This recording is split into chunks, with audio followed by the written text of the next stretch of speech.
The polished granite floor of the main bank lobby was streaked with blood, a smear of crimson that caught the flickering emergency lights like a macabre spotlight. The scent of ozone and something foul, burnt flesh maybe, clawed at the back of my throat. My heart hammered against my ribs, a frantic drumbeat against the silence that had fallen, thick and unnatural, after the last scream. Just moments ago, the afternoon sun had streamed through the grand archways of the First National Bank, illuminating dust motes dancing in the air, a picture of ordinary Tuesday serenity. I, Sarah Jenkins, bank manager, was reviewing the day's closing statements, the familiar hum of computers a comforting backdrop. Then the screaming started. Not the distant, confused kind, but a sudden, visceral shriek from the street, followed by the sickening thud of bodies hitting pavement, shattering glass, and a chorus of guttural snarls that were profoundly, terrifyingly wrong. I'd seen the first blurry images on a frantic phone screen just before the power flickered and died. People tearing at each other, eyes milky and dead, jaws working with animalistic hunger. The words outbreak, infection, containment had been shouted into my office by a terrified teller before she joined the panicked stampede out the back emergency exit. But I hadn't run. My mind, trained for order and security, had latched onto the one place I knew offered true protection: the main vault.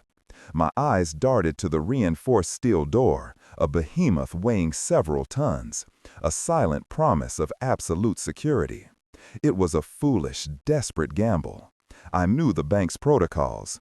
Once sealed, it was an impenetrable tomb. But outside was worse. The decision was a blur of adrenaline.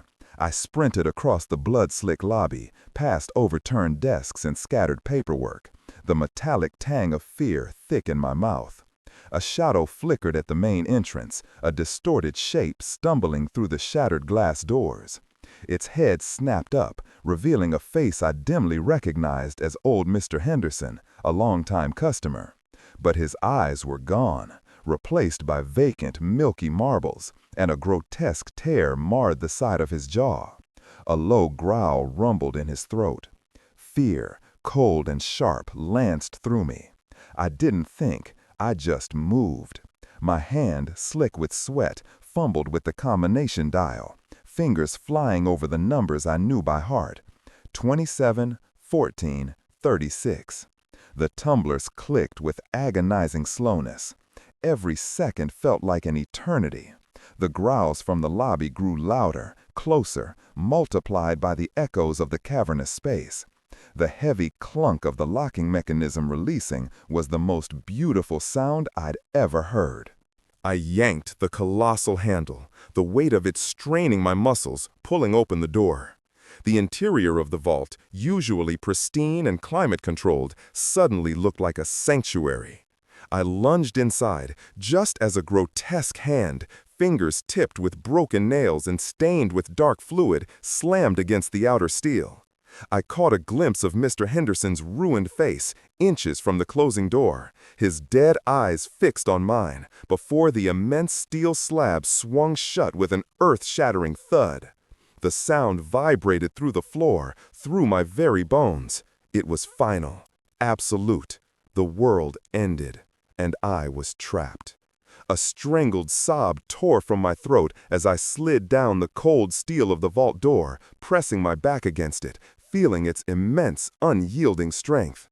The metallic tang of fear mixed with the faint, sterile smell of old paper and dust that permeated the vault. My breath hitched, ragged and shallow. The air, usually so controlled, already felt different, thinner, heavier.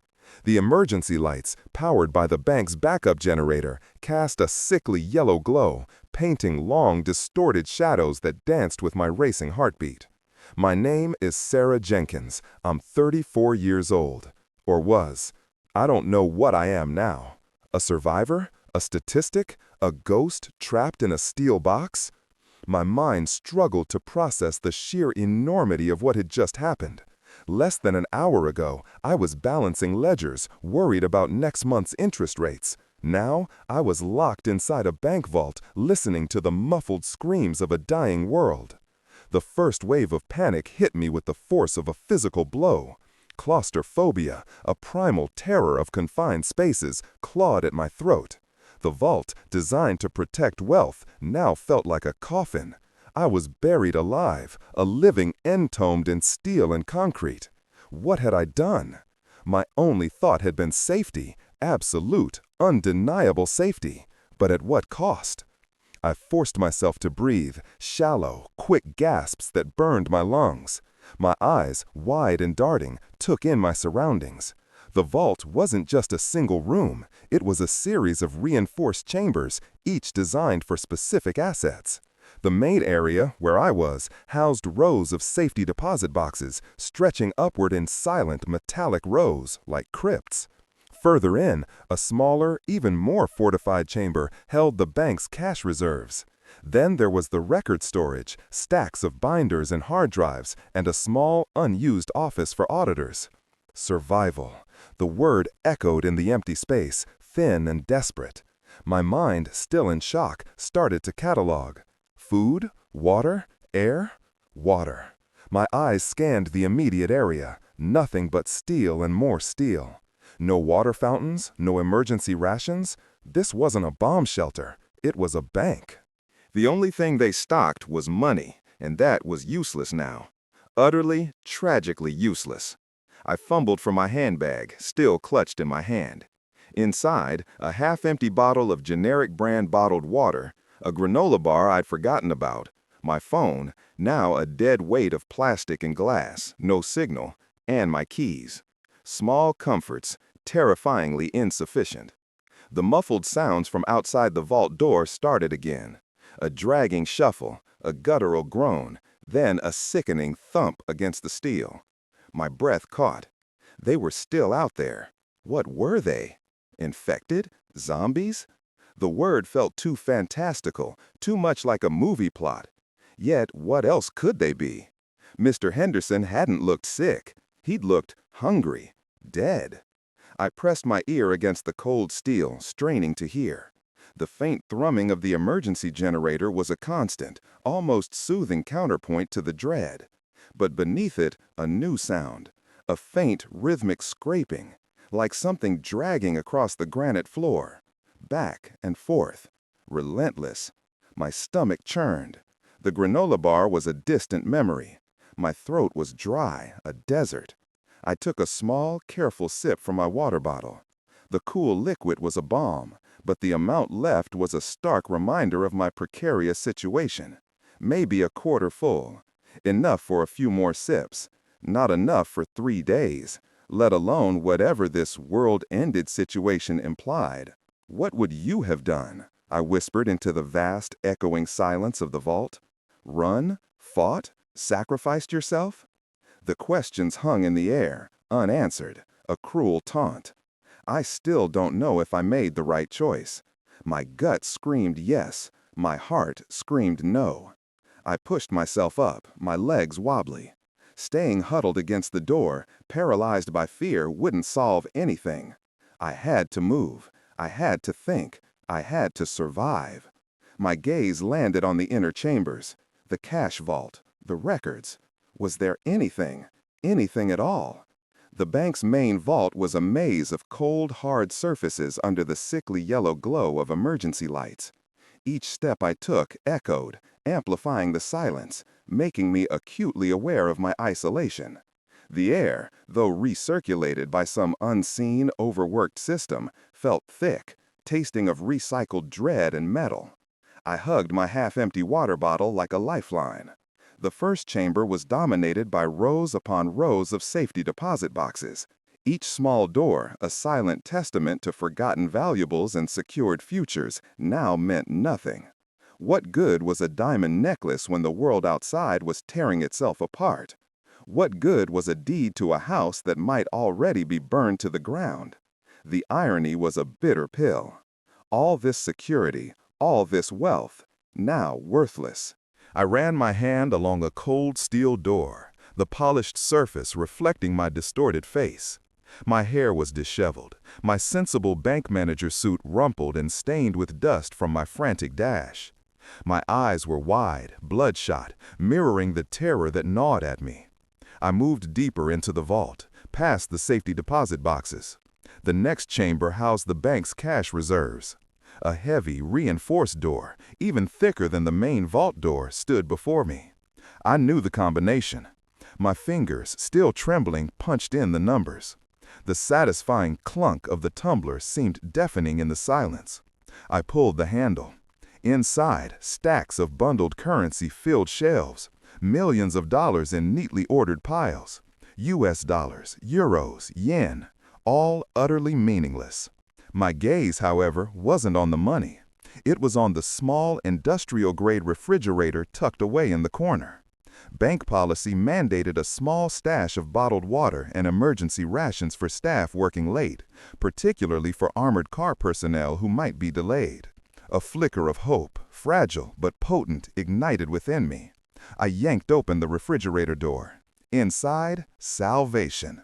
6 bottles of water, individually wrapped, cold to the touch.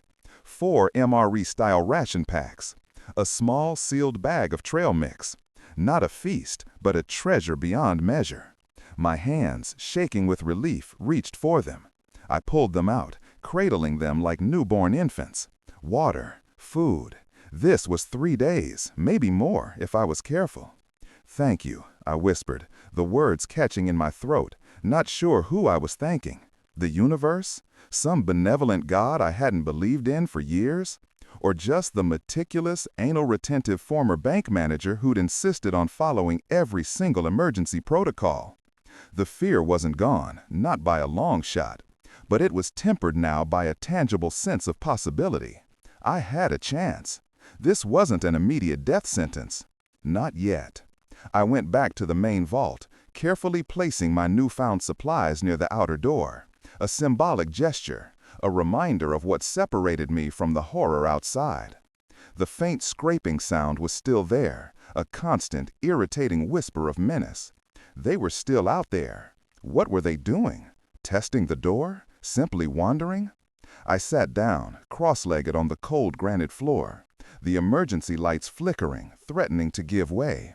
The thrumming of the generator felt a little less steady now. My phone, still in my pocket, felt heavier than ever, a useless brick. I took it out, just to hold it, to remember. My mind drifted back. Flashbacks, sharp and painful, pierced through the fog of fear. My small apartment, meticulously clean. My morning coffee, black, no sugar. My mother's face, her worried frown when I told her I was working late. My brother, always joking, always late. Were they safe? Were they even alive? The thought was a spear through my heart. I pushed it away. I couldn't afford to break down now, not when I had just found water, not when I had just found hope. But the question lingered, a persistent mosquito buzzing in the dark. What if I'm the only one left? The silence of the vault seemed to mock me, expanding, absorbing my fear until it felt like it would swallow me whole. The metallic scent of ozone from the generator was starting to give me a headache. And that scraping sound, it was subtly changing, less random, more purposeful. My heart picked up its frantic pace once more. The generator's hum faltered, a brief sputtering gasp that sent a spike of pure terror through me. The emergency lights dimmed, then brightened again, but the message was clear. Power was finite.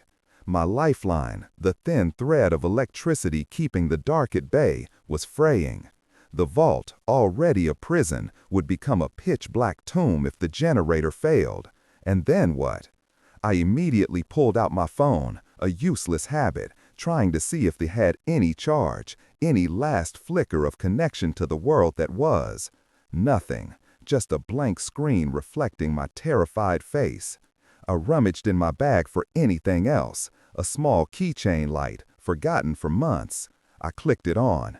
A weak beam cut through the dimness, a meager comfort. My immediate priority shifted, conserve power. I couldn't turn off the main emergency lights, but I could prepare for their failure. My eyes scanned the vault again, looking for anything that might aid me in the dark. Nothing useful, just more steel, more concrete, more money. The air, which I'd initially found sterile, now felt increasingly stale.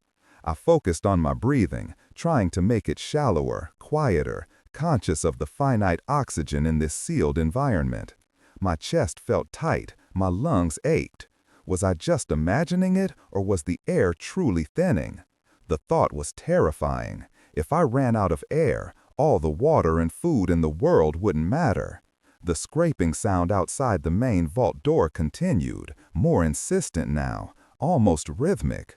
It wasn't random anymore. It sounded like something testing the door, searching for a weakness. My blood ran cold. This wasn't a passive threat. This was active, intelligent, or at least instinctual in a terrifying, relentless way. I pressed my ear against the cold steel again, ignoring the rational part of my brain that screamed at me to back away. Scritch, scritch, thump. It sounded like nails, maybe bone, dragging across the metal, followed by a soft, dull impact. And beneath it, a low, guttural moan, closer than before, a sound of profound, bottomless hunger. My hands, already clammy, started to tremble. My gaze fell on a small vent near the ceiling, about 10 feet up. It was part of the vault's air circulation system, designed to regulate temperature and humidity, not to provide fresh air from the outside world. It was too small for me to climb through, too high to even reach. But it represented a connection, however tenuous, to the outside. I wondered about the people still alive, if there were any. Where were they? Were they fighting, hiding, or were they just as trapped, just as terrified as I was? "Is anyone out there?" I whispered, my voice hoarse, a futile cry into the steel void. No answer, of course, just the low thrum of the dying generator, the insistent scritch, scritch from outside, and the echo of my own fear. The MREs I'd found were designed for maximum sustenance, not gourmet dining. I opened one carefully, peeling back the foil pouch. Inside, a bland-looking block of compressed nutrient paste and a small packet of dehydrated fruit. My stomach growled, a surprisingly loud sound in the vault silence. I forced myself to eat slowly, savoring each tasteless bite, chewing meticulously. This wasn't about enjoyment, it was about survival, about fueling the body that was my only vessel out of this nightmare. As I ate, my mind continued its involuntary journey back in time to a world that felt impossibly distant. Memories flooded my senses. The smell of fresh-cut grass on a summer morning, the laughter of my nieces at a family picnic, the comforting weight of a heavy blanket on a cold night. These mundane moments, once taken for granted, now felt like priceless treasures, lost forever. The pang of grief was sharp, almost incapacitating.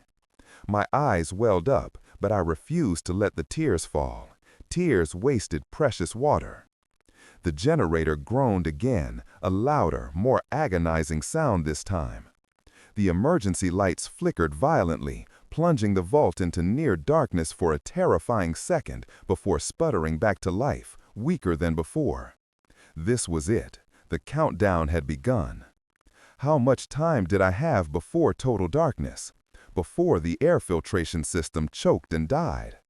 Panic flared anew, a hot, frantic rush. I needed a plan. I needed to act. But what could I do? The vault was a fortress, impenetrable from the outside. And from the inside, equally so. My only real option was to wait for rescue that might never come. To wait for the creatures outside to disperse, to wait for the air to run out, to wait for the generator to die. It felt less like a plan and more like a slow, agonizing surrender. I forced myself to stand, to move, pacing back and forth, my footsteps echoing eerily. My eyes darted around, searching for anything, a tool, a loose panel, a hidden compartment, anything. I even pushed against some of the larger safety deposit boxes, knowing it was useless, but desperate for some physical action. The cold steel was unyielding. The sounds from outside the door had subsided, replaced by an unsettling quiet. Even the faint moaning seemed to have faded. My blood ran cold. Was it gone? Or was it just waiting? Hunting? The silence was worse than the noise, a vacuum of dread that stretched my nerves to breaking point. I imagined them out there, pressing against the door, their dead eyes staring through the steel, knowing I was inside. My heart pounded. I pressed my ear against the cold steel again, straining to hear over the still sputtering generator. Nothing, just the faint hum. Then, a new sound, from inside the bank.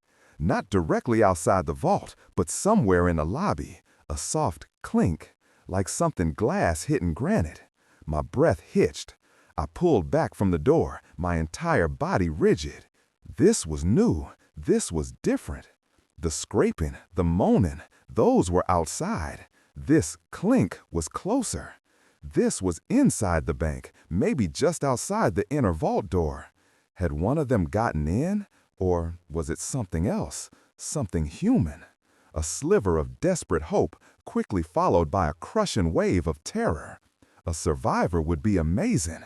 An infected, right outside my last line of defense? That was the end. Hello? My voice was a shaky whisper, barely audible even to myself. I immediately regretted it. Any sound would draw them. But the word was out, an instinctive plea for connection, for an answer. No response, just the silence. And then the clink again, followed by a slow, dragging shuffle, definitely closer. My eyes darted to the main vault door. It felt less like a shield and more like a thin membrane now, fragile and porous. What was happening out there? And how long before whatever it was figured out I was inside? The clock was ticking, the generator was dying, and now a new, more immediate threat was making itself known. The air in the vault was growing noticeably thick, tasting metallic and stale. Every breath felt like an effort, a conscious battle against the encroaching suffocation. My head throbbed, a dull ache behind my eyes, amplifying the sense of claustrophobia. The emergency lights continued their desperate flicker, barely holding back the gloom. The clink, shuffle, clink from the lobby grew more distinct. It wasn't the dragging sound of a lone shambler. It sounded heavier, more deliberate, like something large was being moved. My imagination, already a runaway train, conjured up grotesque images, a horde of them piling up against the vault door, trying to force their way in. Or perhaps, worse, something clever, something that could manipulate objects. My heart raced, a frantic hummingbird trapped in my chest. I desperately searched for a vantage point, any way to see what was happening. The vault had no peepholes, no cameras, no connection to the outside world, save for the vent high above. Useless. I was blind and deaf, my only information coming from faint, terrifying echoes. I pressed my ear to the vault door again, ignoring the irrational fear that it might suddenly burst inward. The cold steel felt like a barrier between two worlds, mine, sterile and airless, and theirs, chaotic and deadly. The sounds from the lobby paused, a long, agonizing stretch of silence. Then a sharp, metallic ping, and a voice. It wasn't human, not exactly. It was a distorted, gurgling sound, punctuated by labored breathing. A low growl, rising in intensity, and then a sickening thump against the vault door. Not the soft drag of nails, but a solid, heavy impact, like a shoulder or a battering ram. My breath caught in my throat. They knew I was here. How? Had they smelled me? Heard my earlier whisper? Or was it just their relentless, primal instinct, a hunger for living flesh that guided them? The thought was chilling. They weren't just wandering aimlessly. They were hunting. I backed away from the door, my body trembling. My eyes darted to the small arsenal of supplies I had gathered, water, food, but no weapon, no means of defense. I was a rat in a maze, trapped, waiting for the trap to spring. A memory flashed, unwelcome and sharp. My father, a veteran, teaching me to shoot a .22 rifle at an old quarry. "Always be prepared, Sarah," he'd said, his voice firm but kind. "Hope for the best, but plan for the worst." He'd been a prepper in his own quiet way, always had a go-bag ready. I had scoffed then, called him paranoid. Now I wished I had listened, wished I had a fraction of his foresight. The generator coughed, a violent rattling shudder. The emergency lights flickered, this time lingering in darkness for 2 full seconds before weakly returning. The air circulation system groaned, then went quiet. The vault was silent now, save for my ragged breathing and the thrumming of my own terror. The air grew immediately heavier, warmer. I could feel the oxygen already being consumed by my panicked breaths.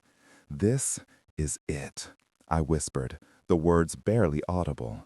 "This is how the world ended for me." But even as the despair washed over me, a tiny ember of defiance sparked. No, not yet. I had water, I had food, I had a mind. I would not give up. Not yet. I glanced at the vent again, high on the wall. Still too small, still too high. But it was the only potential link. Was there anything at all, that could get me up there? My eyes swept the sterile vault. Rows of safety deposit boxes, steel, concrete, nothing. My gaze failed on the neatly stacked bundles of cash in the cash vault. Millions, completely worthless. But what if? The thought was absurd, born of desperation, but it took root. What if I could use the money?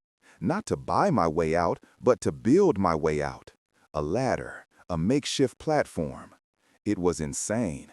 But was it more insane than waiting to suffocate, or to be torn apart by whatever was outside? The metallic thump against the vault door came again, harder this time. And another, immediately after. They were trying to get in, and the generator was dying. I had to choose. Stay and wait, or try a desperate, insane gamble. "What would you do?" I asked the silent vault, my voice thick with fear. "Would you cling to the last shred of safety, or risk everything for a ghost of a chance?" I didn't know. I still don't know if I made the right choice. But I knew I couldn't just sit there. Not anymore. The generator's thrum became a death rattle. The emergency lights flickered for a final, agonizing time, painting the vault in stark, strobe-like flashes before dying completely. The darkness that followed was absolute, suffocating, a primal fear made manifest. The only light was the weak beam from my keychain, a tiny, defiant beacon against the overwhelming void. The air circulation system had died with the generator. The air, already stale, now felt thick and heavy, like a wet blanket pressing against my face. My breathing became shallower, more frantic. I could taste the carbon dioxide building up, a subtle sweetness mixed with the metallic tang of fear. My headache intensified, a relentless hammer against my temples. The thumping against the main vault door escalated. It wasn't just individual impacts now, but a rhythmic, sustained battering. The very steel groaned, a deep, resonant rumble that vibrated through the floor, up my legs, into my chest. The creatures outside were relentless, driven by pure, insatiable hunger. They were trying to break in, and they knew I was here. My desperate plan to build a platform out of money bundles seemed even more insane in the suffocating darkness, illuminated only by my feeble keychain light. But what else was there? I moved toward the cash vault, my steps cautious, my body brushing against the cold, unyielding steel of the safety deposit boxes. Each touch sent a shiver down my spine. The darkness was alive with imagined horrors. I fumbled with the combination dial for the cash vault, my fingers numb with cold and fear. 27, 14, 36. Click, click, clunk. The heavy door swung open, revealing rows of cash bundles, now glowing eerily in the narrow beam of my light. Worthless, yet potentially my salvation. I began to stack them, working quickly, trying to ignore the hammering on the outer vault door. Each bundle was tightly wrapped, dense, making a surprisingly sturdy building block. I started with a wide base, creating a small square platform. Then another layer, and another. The air grew thinner with each movement, each exertion. My lungs burned, my vision swam at the edges. This was back-breaking work. The bundles were heavy, the stacks precariously balanced. I had to be careful, meticulous. A misstep, a tumbling stack, and I would be lost.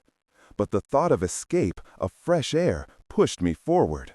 My father's voice, "Never give up, Sarah." It echoed in my mind, a phantom encouragement in the overwhelming darkness. The platform slowly rose, a crude tower of worthless currency. My goal, to reach that vent 10 feet up. I estimated I needed to stack bundles to at least 8 feet, then use my own height and reach. It felt impossible. But with each stack, with each bundle, the impossible became a little less so. My hands were scraped and raw from handling the coarse paper and plastic straps. My muscles screamed in protest. Sweat beaded on my forehead, stinging my eyes. The air was a suffocating blanket. I paused, leaning against the cold steel wall, sucking in shallow, desperate breaths. My head pounded. I could feel my heart racing, not just from fear, but from the sheer physical exertion in the rapidly depleting oxygen. The banging on the outer vault door intensified, now accompanied by splintering sounds. It was no longer just thumps. It sounded like something was breaking. The concrete, the rebar. My blood ran cold. How much longer could even this behemoth of a door hold? I was roughly 6 feet high now, standing on my makeshift money ladder. The vent was still tantalizingly out of reach. 2 more feet, maybe 3. I was running out of bundles, and more importantly, running out of air. A fresh wave of dizziness washed over me. My vision tunneled, the keychain light wavering wildly. I fought it, fought the blackness creeping at the edges of my sight. "No," I gasped, the word barely a whisper. "Not now." I forced myself to keep going, to grab another stack, to place it carefully. My fingers fumbled, muscles screaming. My ears strained, trying to interpret the terrible sounds from outside. The grinding, the splintering, the wet, guttural growls. They were closer, so much closer. They were going to get in. And if I didn't move, if I didn't make this work, I would be waiting for them, a prisoner in my own steel coffin. This wasn't just about escape anymore. It was about escaping now. The money ladder swayed precariously as I placed the final stack of currency, stretching my arms above my head until my shoulders screamed in protest. My hands were shaking uncontrollably, not just from exhaustion, but from the sheer terror of my position. I was nearly 9 feet off the ground now, perched on a flimsy tower of millions of worthless dollars, the vault ceiling a mere foot above my head. The air was a heavy, suffocating weight in my lungs. My head throbbed, and a dizzying wave washed over me, threatening to send me tumbling into the darkness. The vent, it was right there, a circular metal grill about 10 inches in diameter, almost within reach. My only hope. I reached out, my fingers trembling, brushing against the cold metal. It was a standard bolted-on grill, designed for maintenance access, not escape. My heart sank. There were screws, tiny recessed screws, flush with the metal. I didn't have a screwdriver. I didn't have any tools. Despair, cold and absolute, washed over me. All this effort, all this desperate hope, for nothing. I was trapped, truly trapped. The money ladder suddenly felt like a monument to my own futility, a tower of despair. The banging on the outer vault door reached a fever pitch. A deafening crack reverberated through the vault, louder than anything before. It was the sound of metal tearing, concrete crumbling. My blood ran cold. They were breaking through. The door, my impenetrable fortress, was failing. "No!" I screamed, a raw, primal sound that tore from my throat, echoing back at me, mocking my helplessness. My eyes darted around, searching frantically. Anything, a loose wire, a sharp edge. My keychain light, still clutched in my hand, was my only tool. I looked at the vent again, then at the minuscule screws. My fingernail, it was chipped but strong. Maybe? It was a ridiculous thought, but I was beyond rational thought. I jammed my thumbnail into the recess of the first screw, twisted with all my might. It didn't budge. The metal was too hard, the screw too tight. My nail snapped, a sharp, painful crack, sending a fresh wave of despair through me. "Think, Sarah, think!" My own voice, strained and hoarse, felt alien. What did I have? What was in my purse? My eyes darted to the small bag, still on the floor, far below. No, I couldn't risk climbing down, not with the door about to give way. My fingers brushed against the small decorative buckle on my watch strap, a tiny, flat piece of metal. It was too flimsy, but it was all I had. I pried it off, almost tearing the strap. It was thin, sharp-edged. I took a deep breath, the air burning my lungs, and jammed the buckle into the first screw slot. Groan. The vault door. The sound was deafening, sickening. It was no longer just breaking. It was bending. Distorted light, a faint, yellowish glow, flickered from the tiny gap that had appeared at the top of the doorframe. And through that gap, a new sound, a wet, slobbering gasp. They were almost in. My heart was a jackhammer. My hands were shaking so violently I could barely hold the tiny buckle. I pushed, twisted. The cheap metal bent, dug into my finger, but for a fraction of a second I felt resistance in the screw. Then a tiny, almost imperceptible give. My breath hitched. It was moving. It was actually moving. The first screw turned, slowly, agonizingly. The cheap buckle deformed, digging into my flesh, but I didn't care. I gritted my teeth, ignoring the pain, the dizziness, the suffocating air, the terrifying sounds from the outer world. 1 turn, 2 turns, 3. It was loose. My fingers, numb but persistent, twisted the screw until it came free, falling into the darkness below with a faint clink. 4 more. The vault door screamed in protest as something huge slammed into it from the outside, twisting the reinforced steel. The crack widened, and through it I saw an eye, milky white, unblinking, devoid of all humanity. And then a gnarled gray hand, fingers reaching, pushing against the frame. "What would you do?" I whispered, my voice raw. "Give up now, or fight for every last desperate second?" My answer was to twist the buckle again and again, feeling the metal bite into my skin, feeling the screw slowly, agonizingly turn. The world was ending, but I wasn't going to let it end for me in this steel box, not yet. The air in the vault was now suffocating. Each breath felt like sucking water through a clogged straw. My vision was blurry at the edges, my head pounding with a relentless, nauseating ache.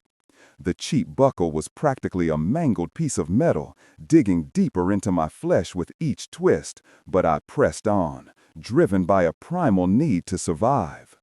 The memory of that milky eye in the crack of the vault door spurred me, a ghastly vision that promised utter annihilation. Screech! The vault door ripped further, a sound like a tortured beast. The crack widened, and through it I heard the distinctive wet snarls, the guttural moans, not muffled anymore, but chillingly clear. They were pushing their faces through the gap, their dead eyes fixed on the interior, their hunger palpable. The vault was a shield no longer. It was merely delaying the inevitable. I worked furiously, my fingers numb, my movements clumsy. The second screw came loose, dropping into the abyss of the vault floor. Then the third. My arms, already aching, burned with exhaustion. My precarious money ladder swayed with every movement, threatening to collapse and dash my last hope. Only 2 screws remained. But each one felt harder than the last, my strength rapidly failing. The 4th screw resisted, the metal buckle slipping, tearing a fresh gash in my thumb. A thin line of blood welled up, mixing with the sweat and grime. I cried out, a guttural sound of frustration and pain, but I didn't stop. I couldn't. From the outer vault door, a grotesque gray hand pushed further through the crack, stretching, reaching into the chamber. It was closer than I thought, a tangible threat now, not just a sound. My eyes locked onto it, a horrifying counterpoint to my desperate struggle. Please, I begged, not to any god, but to the screws, to my failing body, to the last vestiges of my will. Just one more. I jammed the buckle in, twisted with my entire body, pushing through the dizziness, the pain, the absolute suffocating terror. And then, with a final protesting creak, the 4th screw turned. It was loose. It was free. One last screw. My hands were shaking so violently I could barely grip the mangled buckle. My breath was coming in ragged gasps. The air was so thin it felt like I was breathing nothing. My vision swam. I forced myself to focus on that last screw, to ignore the throbbing pain in my head, the burning in my lungs, the sounds of destruction from the door. I twisted, pushed, gritted my teeth. The buckle bent further, a useless, deformed piece of metal. It slipped. My finger scraped against the sharp edge of the screw head, a fresh spark of pain. But then, as if by some miracle, it caught. I twisted again, putting every ounce of my remaining strength into that one final turn. Click! The screw popped free, falling with a faint clink into the darkness. 5 screws, all out. My hand, trembling, reached up and gripped the circular metal grill. I tugged. It resisted. It was still jammed. No! My voice was a desperate rasp. I pulled harder, using both hands, ignoring the pain in my shoulders, the dizziness that threatened to consume me. The grill wobbled. I pulled again, channeling every last ounce of adrenaline into my arms. With a final protesting groan of metal, the grill tore free from the wall, collapsing into my arms. It was heavy, a solid piece of steel. Fresh, cool air rushed in, a startling, glorious sensation. It tasted of dust, ozone, and the faint, unsettling smell of something rotten. But it was air. My lungs expanded, sucking in the precious oxygen. My head swam, but this time it was with relief, not despair. The vent opening was a dark, circular tunnel, roughly 10 inches in diameter. Too small for my body. But what lay beyond? A shaft? A larger conduit? I had no idea. But it was a way out, a chance. I had to drop the heavy grill. It clattered on the stacks of money below, sending a shudder through the precarious tower. I was left clinging to the edge of the opening, my legs wobbling precariously on the money ladder. My eyes, now adjusting to the dimness and the rush of oxygen, scanned the tunnel. It was dark, dusty, and smelled strongly of insulation and stale air. But it wasn't a dead end. I could see a faint, diffuse light at a distant bend, maybe 20 feet away. A crack of daylight or another emergency light. Thump, crash. The main vault door, it finally gave way. With a sickening groan, the colossal steel slab tore free from one of its upper hinges, sagging inward at a precarious angle. The barricade of desks and filing cabinets I'd barely registered in my frantic escape now shifted, groaned, and collapsed. Through the gap, through the wreckage, poured the infected. Dozens of them. Their moans were deafening, a chorus of hungry dead. Their gray, rotting faces, their grasping, ruined hands. They spilled into the vault, tripping over debris, their dead eyes sweeping the room, drawn by the scent of a living human, drawn by me. My heart leaped into my throat. They were here, inches away. I was still perched precariously on my money ladder, too high to jump without breaking something, too low to be safe. My breath caught, and I clung to the edge of the vent opening, my fingers digging into the cold metal. "What now?" I whispered, my voice lost in the cacophony of the approaching horde. "What do I do now?" The vent was open, but the world outside was still hell, and it had just found me. The first infected, a skeletal figure with tattered clothing and a jaw hanging loosely, stumbled over the debris of the collapsed barricade and fixed its dead eyes on me. A low, guttural moan rumbled in its throat, a sound of pure, unadulterated hunger. It began to shuffle towards my precarious perch, its ruined hands reaching. More followed, drawn by the sound, the scent, the sight of a trapped meal. The vault was a maw, and I was its prey. Panic, cold and visceral, seized me. My legs, already weak from exhaustion and the thin air, trembled uncontrollably on the top of the money ladder. The tower of currency swayed ominously. I was moments from falling, moments from being overwhelmed.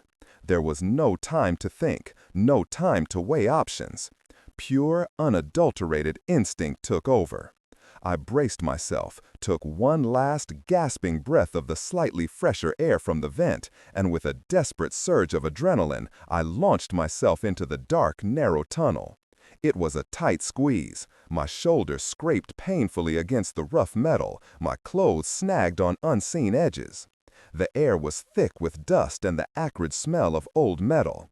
I scrambled forward, hands and knees propelling me, a desperate crawl through the suffocating darkness. I could hear them behind me, their moans echoing in the vault, their grasping fingers clawing at the opening of the vent, so close I could almost feel their cold touch. The tunnel was claustrophobic, pressing in on all sides. My breath came in ragged gasps, each one a burning effort. My vision, still blurry from the earlier lack of oxygen, struggled to penetrate the gloom. The faint light I'd seen earlier was still there, beckoning me, a distant promise of escape. I kept moving, blindly, relentlessly. Every scrape, every bump, every terrifying sound from behind me fueled my desperate scramble. I could hear the desperate gnawing, the guttural snarls, the frustrated thumps of the infected as they tried to force their ruined bodies into the vent opening, into my escape route. The sound of their hunger was a physical force, pressing in on me from behind. "Keep going, Sarah," I muttered to myself, my voice a ragged whisper. "Keep going." My father's words echoed. "When you think you can't go on, you find a way. You always find a way." The tunnel bent sharply, and I had to contort my body, twisting and turning, my hips jamming against the metal. A fresh wave of panic threatened to paralyze me. What if I got stuck? What if this was just another, more elaborate tomb? The thought was terrifying, but I forced myself forward, pushing through the pain, through the fear. The faint light at the end of the tunnel grew stronger, revealing streaks of grime and dust on the metallic walls. It was definitely daylight, a tiny sliver, but undeniably sunlight. Hope, real and tangible, surged through me, giving me a fresh burst of adrenaline. Then I heard it, not from behind me, but from ahead. A low, rhythmic growl, a wet, slobbering sound, eerily similar to the ones I'd heard from outside the vault. My blood ran cold. The tunnel wasn't empty. Something was waiting. I froze, pressed against the cold metal, my heart hammering against my ribs. My breath hitched. Was it one of them? Another infected, trapped in the vents? Or worse, waiting to ambush anyone who came through? The faint light ahead flickered, momentarily obscured, then brightened again. Whatever was there, it was moving. Slowly. Purposefully. My mind screamed, but my body refused to obey. I was trapped between two horrors, the horde behind me and the unknown monster ahead. I couldn't go back. The sounds from the vault were a deafening cacophony of snarling, tearing, and frustrated thumps from behind me. They were trying to reach me, clawing at the vent opening, their hunger undeniable. I had to move forward. It was the only way. I took a deep, shuddering breath, trying to calm my racing heart. My keychain light, still clutched in my hand, was almost useless in the narrow confines of the vent, casting only faint, distorted shadows. I gripped it tighter, my only comfort. I began to crawl forward again, slowly, cautiously, each movement a silent prayer. The growling ahead grew louder, more distinct. It wasn't just one, it sounded like two, maybe three, and they were close, unsettlingly close. The light at the end of the tunnel, my beacon of hope, was now also my spotlight, illuminating my approach to whatever horror lay ahead. I had traded one steel coffin for another, and this one, it seemed, was already occupied. "What now?" I whispered, my voice raw with terror. "What do I do when I have nowhere left to run?" The question hung in the stale, dusty air, unanswered. The tunnel ahead widened slightly, opening into a larger, square shaft, about 3 feet by 3 feet, illuminated by a sliver of natural light filtering down from somewhere above. The growling was almost directly in front of me now, a low, constant vibration that made the metal walls hum. I peered cautiously around the bend, my keychain light held steady. And then I saw them. 2 infected, both tangled in a mass of fallen pipes and debris, their bodies contorted at impossible angles. They were trapped, their legs caught, their arms flailing uselessly. Their faces, pale and rotten, were fixed on the opening of the vent, their dead eyes glazed over, their jaws snapping at empty air. Relief, pure and unadulterated, washed over me with such force that my knees almost buckled. They were trapped. They couldn't reach me. I wasn't ambushed. Not yet. But the relief was fleeting. Even trapped, they were a barrier. I couldn't climb over them, couldn't squeeze past their thrashing limbs without risking being bitten. Their moans were a constant, grating sound, amplified in the confined space. My gaze followed the shaft upward. The sliver of daylight was coming from an open grate, perhaps a rooftop access point or a broken skylight. It was 20 feet up, a long vertical climb, and below, a drop into absolute darkness, beyond the reach of my keychain light. I was in a vertical shaft now, suspended between 2 horrors. The growing cacophony of the horde in the bank vault behind me, and the trapped, snapping infected below. And above, freedom, but unreachable. I looked around the shaft for any way to climb. The metal walls were smooth, featureless, no ladders, no handholds, just the occasional pipe running vertically, too large to grip securely, too far apart to be useful. My heart sank once more. Then I saw it. Directly opposite me, a metal ladder built into the wall. But it was on the other side of the shaft, separated by a 10-foot gap, a chasm. And at the bottom of the shaft, the trapped infected continued to growl and thrash, their sounds echoing grotesquely. "A leap of faith," I muttered, recalling another one of my father's exasperating truisms. "Sometimes, Sarah, you just have to jump." He'd been talking about career changes, not literal life-or-death leaps over a chasm of the undead. The problem wasn't just the jump, it was the landing. The ladder rungs were narrow, and I was exhausted, dehydrated, and trembling. A misstep would mean a fall into the darkness, onto the thrashing infected below.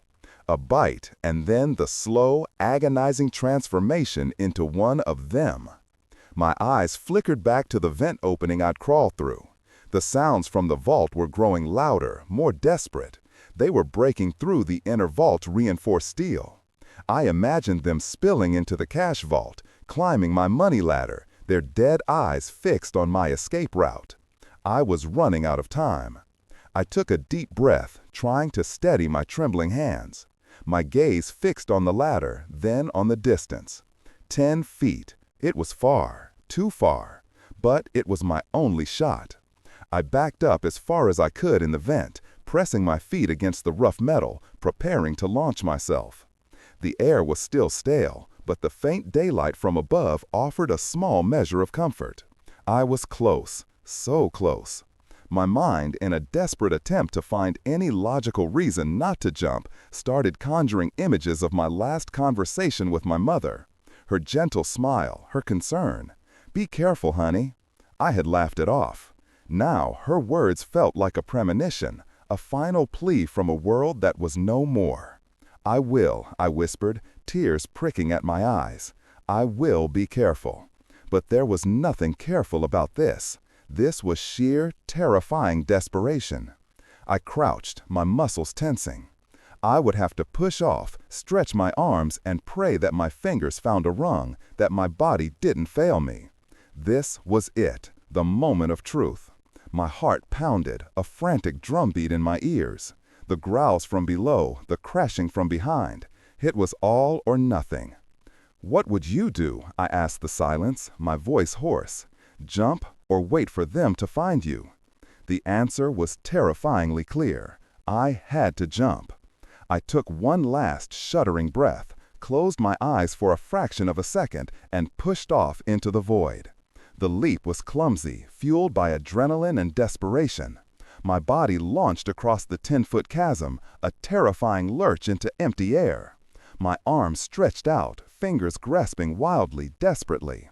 For a horrifying moment, I felt nothing but air, the cold, stale air of the shaft rushing past me. My stomach lurched. This was it. I was going to fall.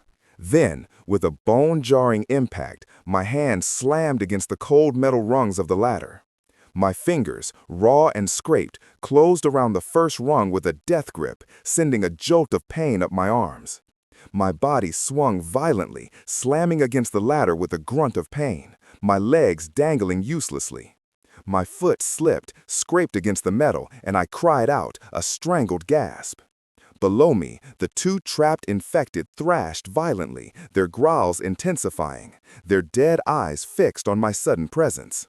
They couldn't reach me, but their desperation was a visceral, terrifying energy that seemed to shake the very shaft. I hung there, dangling, my arms screaming, my breath coming in ragged gasps. The pain was excruciating, but I didn't let go, couldn't let go. The alternative was a horrifying fall onto their snapping jaws. Slowly, agonizingly, I pulled myself up, one rung at a time. My muscles burned, protesting every movement. My scraped hands slid against the cold metal. Each upward pull was a monumental effort, a battle against gravity, exhaustion, and the sheer terror of what lay below. The sliver of daylight above seemed impossibly far, a cruel taunt. But it was there, and it was getting closer. I climbed, one hand over the other, one foot finding purchase, then the next.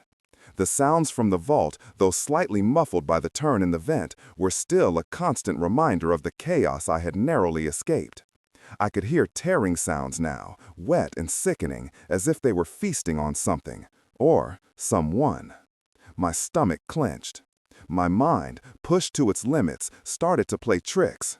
Shadows danced in the periphery of my vision, morphing into grotesque shapes.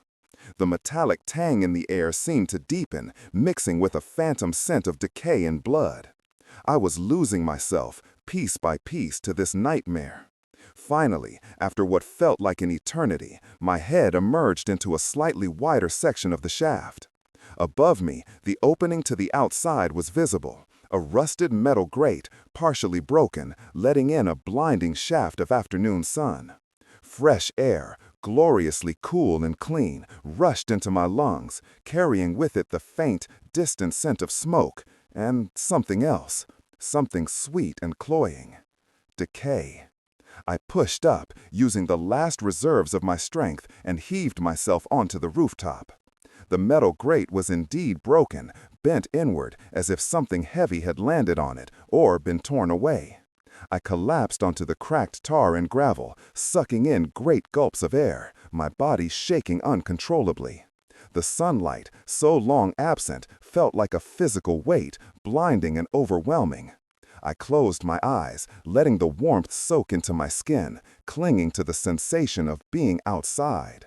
But the world that greeted me was not the one I remembered. Smoke billowed from distant buildings, black plumes against a bruised orange sky. The city below was a desolate landscape of abandoned cars, overturned buses, and scattered debris. No movement, no sounds of life, just an eerie, unsettling silence, broken only by the distant, faint wail of a single, solitary car alarm looping endlessly. I pushed myself up, slowly, painfully. My body ached in every muscle, my hands were raw, my clothes torn and smeared with grime. I was alive. I had survived 3 days trapped in a bank vault, a steel coffin that had almost become my tomb. I had faced suffocation, claustrophobia, and the relentless hunger of the undead. I had made it out. But this was only the beginning. The world had ended. And now I was truly alone, standing on a rooftop, a sole survivor in a city of ghosts. My gaze swept across the ruined skyline, a sense of profound loneliness settling deep in my bones. Then I saw it, a flicker of movement far below, in the street adjacent to the bank. A small figure, human-shaped, stumbling among the overturned cars. My heart leaped. Another survivor? Hope, fragile but fierce, surged through me. But then the figure stopped, its head tilted as if listening, and then it turned its attention towards the bank, towards my building, towards me. It wasn't stumbling, it was shambling, and its eyes, even from this distance, glinted with that familiar, terrifying milky white. It was alone, but it was coming. My 3 days of vault imprisonment were over, but the nightmare of the apocalypse had only just begun.